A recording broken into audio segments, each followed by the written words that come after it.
di pikirannya Tuhan. Tuhan mau kamu sadar kalau kamu diberkati itu bukan karena kehebatanmu, bukan karena jasamu. Kalau kamu diberkati itu karena kasih sayangnya ada di hidupmu. It is the time for morning with the word. Puji Tuhan, selamat pagi, bergabung lagi di Morning with the Word YouTube channel saya, Mario Marcelo. Saya yakin kita semua ada dalam berkat Tuhan. Saya yakin kita semua ada dalam perlindungan Tuhan. Dan Tuhan memberkati kita bukan karena kehebatan kita, bukan karena sorga, saya suka menyebut harus balas jasa atas kehebatan kita. Bukan. Konsep Tuhan di perjanjian baru, Tuhan memberkati kita karena anugerahnya. Anugerahnya bisa kita terima bukan karena kita layak, kita hebat. Anugerahnya bisa kita terima karena kita percaya pada kehebatan Yesus, perbuatan Yesus di atas kayu salib yang telah berjuang untuk berkat itu bisa sampai di hidup kita. Jadi saya percaya pagi ini kita yang percaya Yesus, kita ada dalam berkatnya Tuhan Yesus. Yuk kita lihat Efesus 2 ayat 8, katakan seperti ini. Sebab karena kasih karunia kamu diselamatkan oleh iman. Jadi karena kita percaya, kita diselamatkan oleh anugerah, tapi ada bagian kita yaitu percaya, iman. Saya ulang ayatnya bilang begini. Sebab karena kasih karunia, karena anugerah, kamu diselamatkan oleh iman. Itu bukan hasil usahamu, tetapi pemberian Allah. Dunia mengajarkan kita berkat itu harus diperjuangkan dengan usaha dan prestasi. Tapi beda di hatinya Tuhan, di pikirannya Tuhan. Tuhan mau kamu sadar kalau kamu diberkati itu bukan karena kehebatanmu, bukan karena jasamu. Kalau kamu diberkati itu karena kasih sayangnya ada di hidupmu. Dan berkat itu, anugerah itu, saya menyebut berkat sama anugerah sama. Saya menyebutnya ya kalau kita diberkati itu karena anugerah.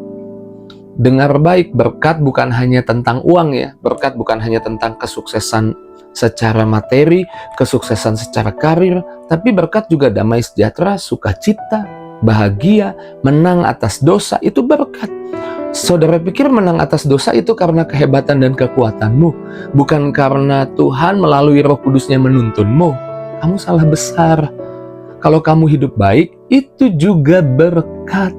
Kalau kamu hidup kudus, itu juga berkat. Itu bukan hasil perjuanganmu semata. Itu karena Tuhan menuntunmu, memampukanmu. Dan saya percaya kalau kita mengerti hal ini, kita sadar bahwa anugerah itu berasal dari hatinya Tuhan. 2 Timotius 1 ayat 9 saya bacakan buat kita. Dialah yang telah menyelamatkan kita dan memanggil kita dengan panggilan kudus, bukan berdasarkan perbuatan kita, melainkan berdasarkan maksud dan kasih karunia-Nya sendiri yang telah dikaruniakan kepada kita dalam Kristus Yesus sebelum permulaan zaman. Dalam Kristus Yesus, bukan dalam kehebatan kita, dalam kehebatan Kristus Yesus, perbuatan Yesus di atas kayu salib. Bahkan sebelum dunia dijadikan, Tuhan sudah memikirkan untuk kita hidup berkemenangan, hidup dalam berkat Tuhan. Sebelum kita ada, Tuhan sudah merindukan berkat itu ada di hidup kita. Anugerah itu dicurahkan buat kita. Anugerah itu hasil dari hatinya Tuhan. Bukan hasil dari kehebatan kita. Lalu surga amazed gitu sama kita, kagum sama kita. Sehingga surga memberkati kita, kamu salah besar. Bukan, surga kagum sama perbuatan Yesus. Dan kau percaya perbuatan Yesus, anugerahnya tercurah di hidupmu. Lalu Pak, saya nggak usah buat apa-apa, salah besar lagi. Kalau kamu tahu Tuhanmu bisa berbuat yang hebat, sekarang kamu punya keyakinan juga di dalam dirimu ada Tuhan yang mendorongmu, yang memampukanmu berbuat perbuatan-perbuatan yang hebat. Saya rindu kita mengerti, bahkan Tuhan sudah rindu untuk kita menerima anugerahnya sebelum kita ada. Saudara ingat nggak kisah Mephiboset Nanti kalau saudara punya waktu, luangkan waktu di 2 Samuel 9, baca lengkap di sana. Ada Mephiboset yang dipanggil oleh Raja Daud, yang padahal sedang sembunyi di Lodebar, tempat yang kering, yang gersang, karena Mephiboset ini cucunya Saul, karena dia takut dibunuh, diberitakan oleh Ziba, oleh pembantunya, karena kalau Daud naik tahta, kan Saul dulu kejar-kejar Daud. Jadi di pikiran pembantunya, pembantu kasih tahu sama Mephiboset, lebih baik kabur saja, nanti takutnya kamu dibunuh oleh raja. Padahal di balik semua itu ada perjanjian Daud dan Yonatan. Yonatan itu papanya Mephiboset. Kalau nanti kamu naik tahta, ingat keturunanku. Jangan lupakan keturunanku, berkati keturunanku. Berkat itu, anugerah itu ada di dalam diri Mephiboset, sudah direncanakan dalam perjanjiannya Yonatan dan Daud. Bahkan sebelum Mephiboset mengetahui semua itu, sebelum Mephiboset bisa berbuat baik, karenanya Mephiboset dipanggil oleh Daud, kemudian makan sehidangan dengan Daud, bahkan diberikan tanah yang menjadi miliknya dari leluhurnya, dan diberikan para pegawai. Dia hidup diberkati karena anugerah. Nanti baca lengkap saudara di 2 Samuel 9. Jadi anugerah itu dari hatinya Tuhan. Dan saya mau katakan dalam perjanjian baru, anugerah itu diberikan di kelemahan kita. Bukan untuk kita tinggal di dalam kelemahan, justru membuat kita waktu mengerti ada anugerah Tuhan atas kelemahan kita, memampukan kita untuk dibebaskan dari kelemahan kita. Alkitab berkata, Ibrani 8 ayat 10-12, saya akan baca beberapa bagian. Di sana dikatakan, aku akan menaruh hukumku di dalam akal budi mereka, dan aku akan menuliskannya dalam hati mereka. Jadi hukum itu bukan ada di luar lalu kita kerjakan, tapi itu memang ada dalam hati kita, memampukan kita melakukannya. Sebab aku akan menaruh belas kasihan terhadap kesalahan mereka. Alkitab nggak bilang begini, aku akan menghukum kesalahan mereka. Aku menaruh belas kasihan atas kesalahan mereka dan tidak mengingat lagi dosa-dosa mereka. Justru ketika kita sadar ini, percayalah kita dibebaskan dari kelemahan kita. Ingat kisah wanita yang ketangkap berzina, harusnya dia mati dirajam, karena dia sudah dikelilingi ahli Taurat, orang Farisi dan orang-orang Yahudi yang menuntut kepada Yesus harus diapakan wanita ini berdasarkan hukum Musa. Berdasarkan hukum Musa harus dirajam dengan batu. Tapi Yesus berkata, yang belum pernah berbuat dosa silahkan lempar duluan. Mereka pergi semua, tinggal dia dan Yesus. Dan kemudian Yesus berkata, ibu, aku juga tidak menghukum engkau. Yesus menaruh belas kasihan atas kelemahannya, atas kesalahannya. Lalu Yesus berkata, pergilah dan jangan berbuat dosa lagi. Anugerah memampukan kita jangan berbuat dosa lagi. Saudara boleh cek, selidiki apa akhir dari kehidupan wanita ini. Wanita ini mengakhiri hidupnya di dalam pelayanan, melayani Yesus. Dia bertobat. Anugerah memampukan dia justru tidak hidup dalam kelemahan. Saudara jangan salah pikir. Saudara konsepnya jangan agamawi. Agamawi berpikir kelemahanmu membuatmu diskualifikasi. Itu kemarin kita bahas. Tapi dalam Yesus, kelemahanmu ada belas kasihan Tuhan, diubah jadi kekuatan, jadi kehebatan, sehingga kamu dibebaskan dari kelemahan. Itulah anugerah, karena kita butuh anugerah. Kita nggak butuh kehebatan kita, perjuangan kita semata.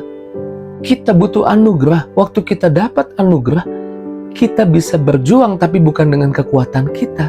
Kuasanya datang dari anugerah itu sendiri yang memampukan kita berbuat baik, hidup yang kudus. Anugerah itu ada di hatinya Tuhan, sudah disiapkan buat kita. Anugerah itu membuat kita dibebaskan dari kelemahan kita. Lalu saya menyebut yang ketiga, anugerah mengalir melalui Yesus.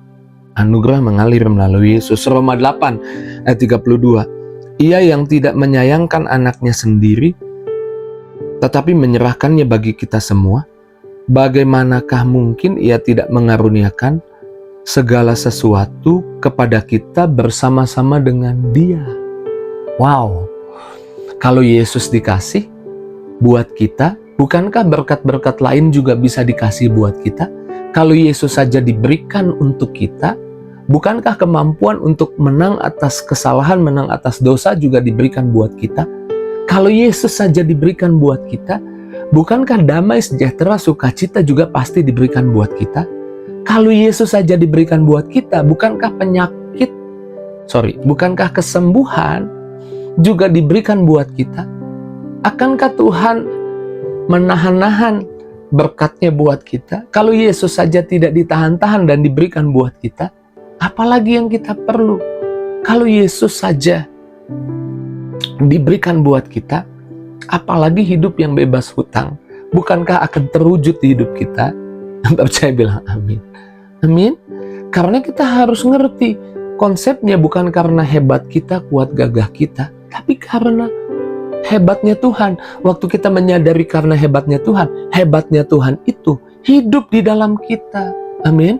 Yang buat Petrus, nanti baca di Lukas 5, yang buat Petrus yang padahal semalaman gak dapat ikan, kemudian besoknya dia dapat ikan, bukan satu perahu penuh, tapi dia pinjam perahu temannya, dia panggil perahu temannya, isi 2 perahu penuh, dan perahunya hampir tenggelam karena penuh dengan ikan. Yang buat perahu Petrus penuh dengan berkat, penuh dengan ikan.